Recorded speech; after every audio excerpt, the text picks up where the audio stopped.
Assalamualaikum warahmatullahi wabarakatuh.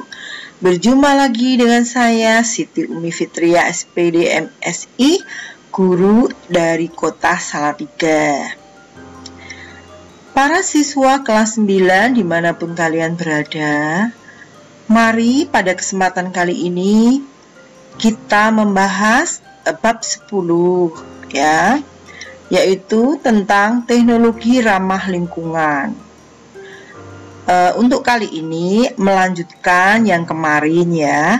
Kalau kemarin kita sudah membahas pada bidang itu energi, kemudian bidang transportasi.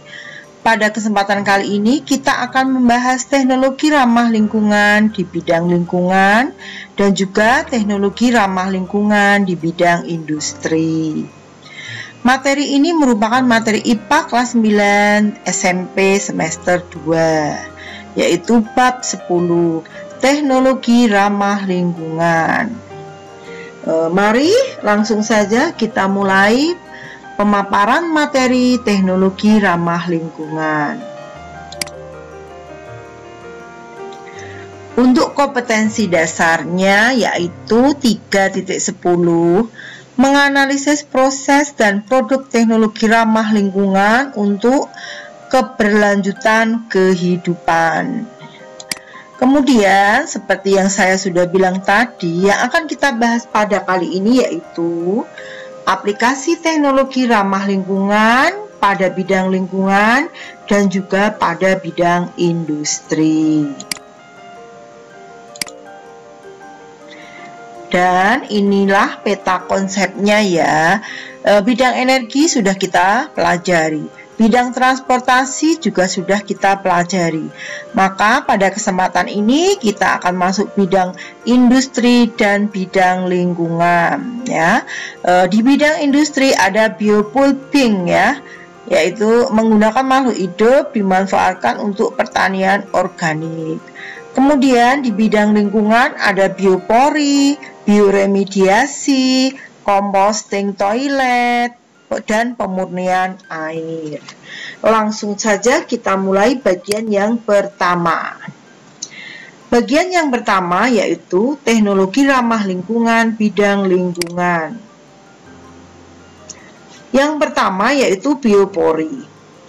Biopori dikenal dengan istilah teknologi lubang resapan atau TLR ya.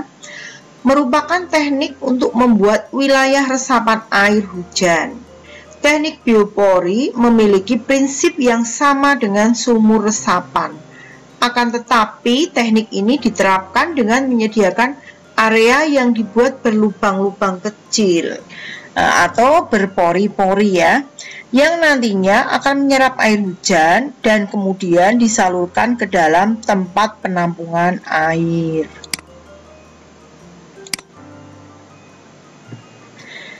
Teknologi biopori untuk penampungan air hujan serta pemanfaatannya untuk pembuatan kompos. Biopori sangat bermanfaat bagi pelestarian keseimbangan lingkungan. Selain dapat mencegah banjir di musim hujan, biopori juga dapat menjamin ketersediaan air pada musim kemarau. Biopori juga dapat diandalkan untuk mencegah penyebaran penyakit yang disebabkan oleh genangan air, seperti ya demam berdarah, malaria, dan kaki gajah ya.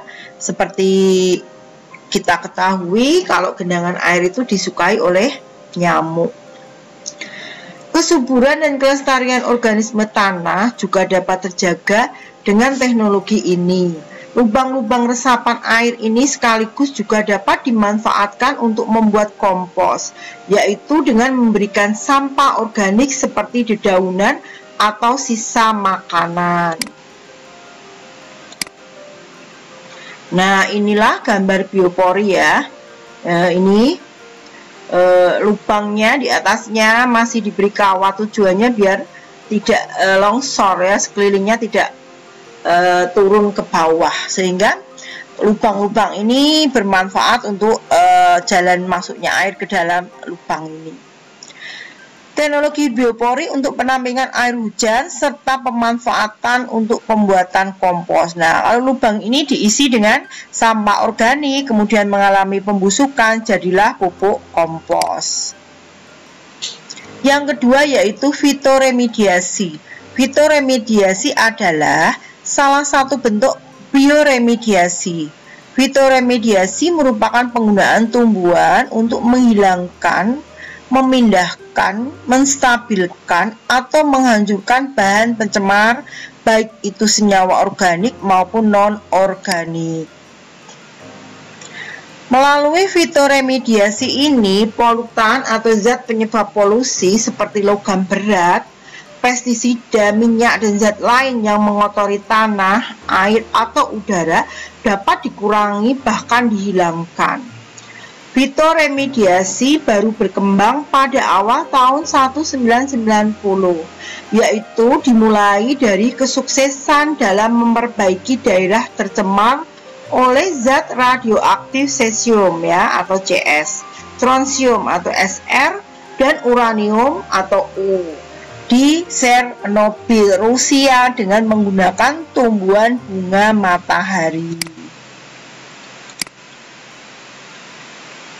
Keunggulan teknologi fitoremediasi ini antara lain ramah lingkungan, biaya operasionalnya rendah, mudah untuk diaplikasikan, aman digunakan, tanah dapat menjadi lebih subur, dan dapat membuat kualitas lingkungan menjadi lebih baik.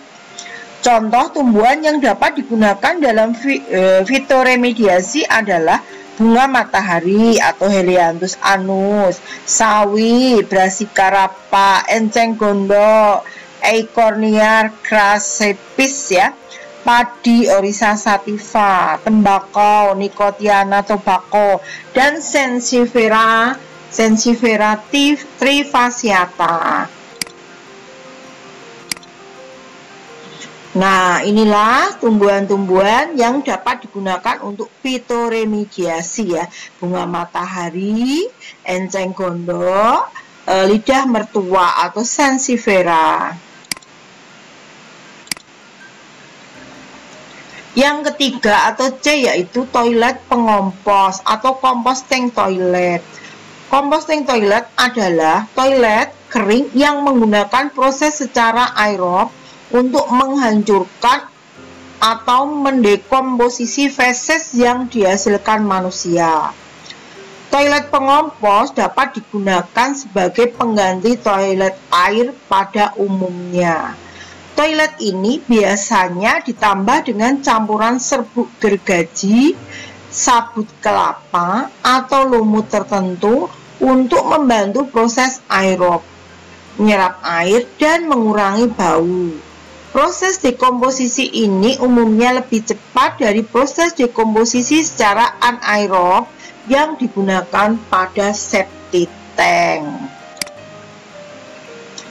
Yang keempat atau D yaitu teknologi pemurnian air atau water purification Percobaan mengenai pemurnian air pertama kali dilakukan pada abad ke-17 oleh Sir Francis Bacon. Dia mencoba untuk mengambil garam dari air laut melalui saringan pasir.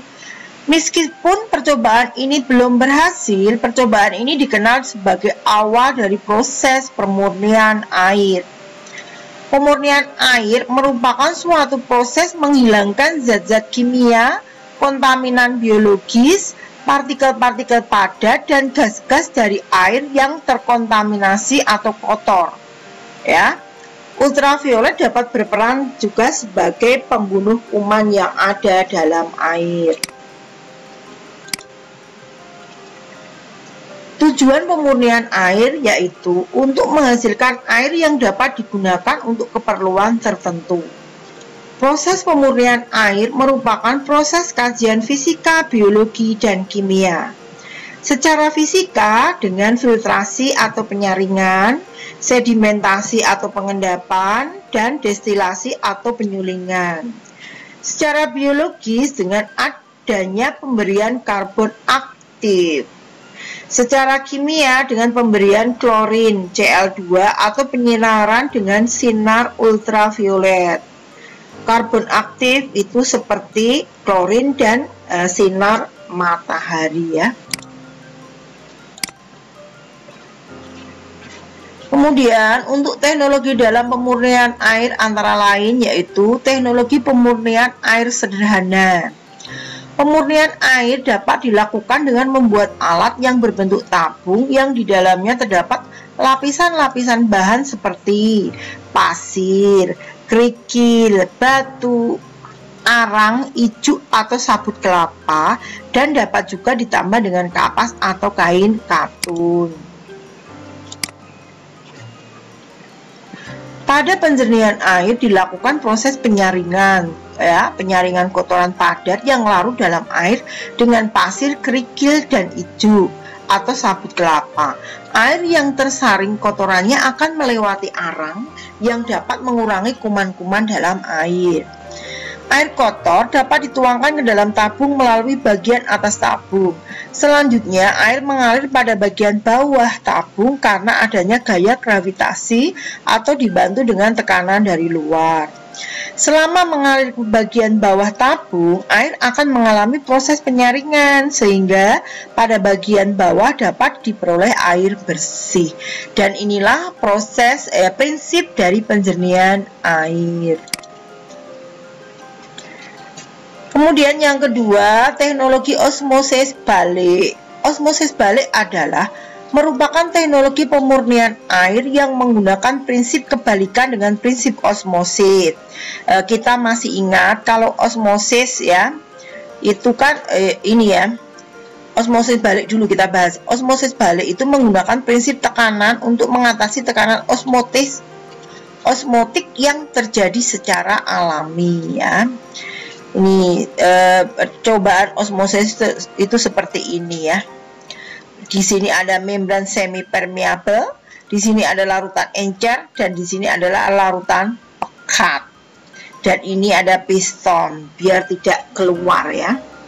Nah, osmosis itu ini ya. Pada gambar di atas tadi terdapat sebuah tabung yang berisi larutan garam dan diberi pemisah atau membran semi permeable, yaitu suatu membran yang hanya dapat dilewati oleh molekul tertentu, tetapi tidak dapat dilalui oleh zat lainnya. Contoh, zat yang dapat melalui membran semi permeable adalah air. Pada osmosis pelarut, misalnya air, secara alami berpindah dari daerah yang memiliki konsentrasi zat terlarut, misalnya garam, dari rendah atau encer melalui suatu membran menuju daerah yang memiliki konsentrasi zat terlalu tinggi ya. Jadi osmosis itu dari zat yang konsentrasinya rendah ke zat yang konsentrasinya tinggi.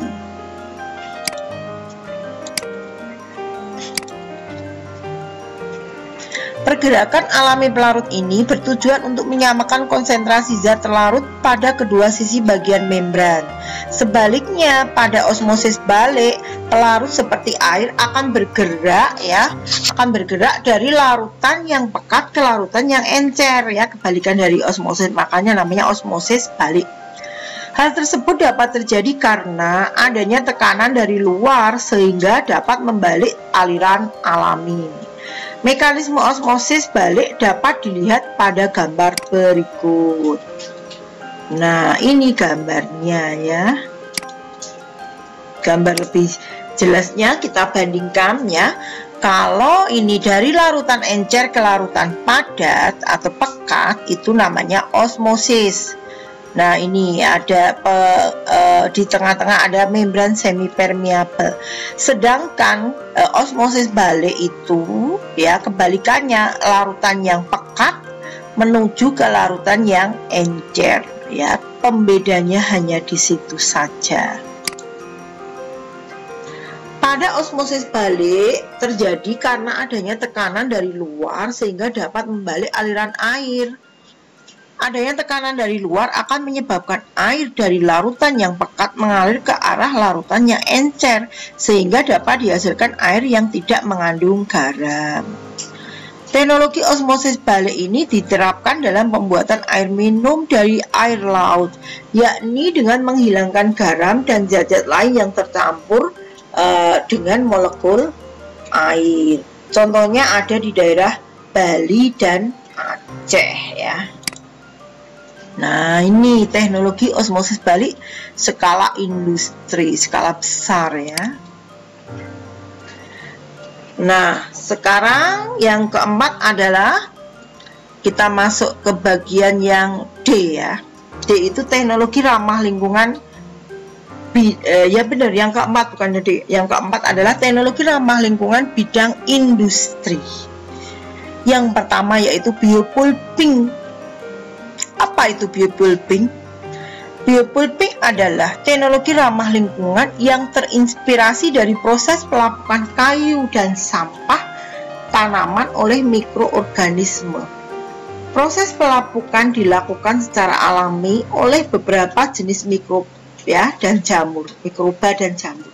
Sehingga sampah dari pohon-pohon yang telah mati akan kembali diserap oleh alam secara alami.